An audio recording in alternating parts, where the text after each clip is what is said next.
I think we are touching a nerve with the American people who understand that establishment politics is just not good enough. We need bold changes. We need a political revolution.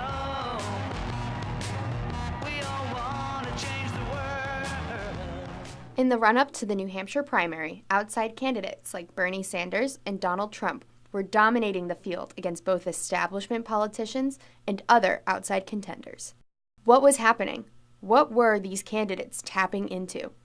In the days leading up to the primary, we traveled to Manchester to understand why these voters were rejecting the establishment candidates. He has a backbone, and he also speaks exactly the way I feel about all the issues. Everything that he says, I'm in total agreement with him.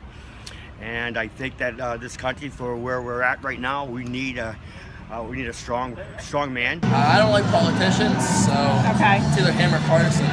At this point, the thing about politicians is Republican or Democrat, they're all the same to me at this point. And Bernie Sanders, I think he has an open mind. He's not in favor of the military-industrial complex. Candidates like Donald Trump and Ben Carson are tapping into the American people's anger. Many people are dissatisfied and believe they have been left behind by the political process. Our political class has run this country into the ground.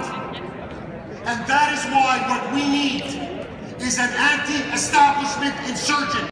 Even local experts are having difficulty understanding what's wrong.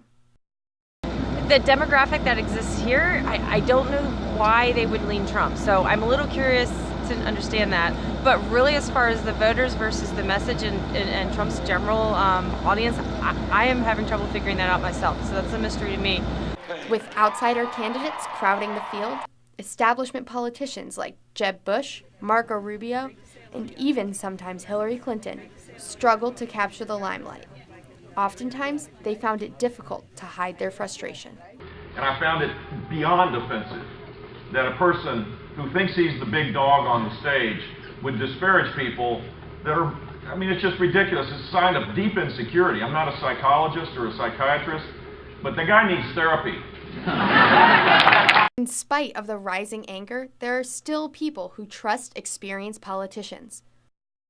Why were these people standing by the people their neighbors felt betrayed by? He's got integrity, I trust him, and I believe he's got the background and the experience to do what we need to do. I'm not a Trump supporter, I'm not a Cruz fan, I'm not a Marco Rubio fan.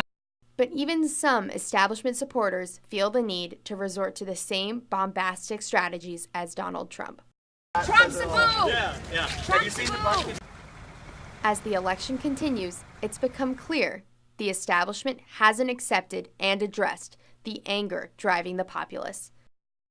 And until they do, candidates will continue to exit.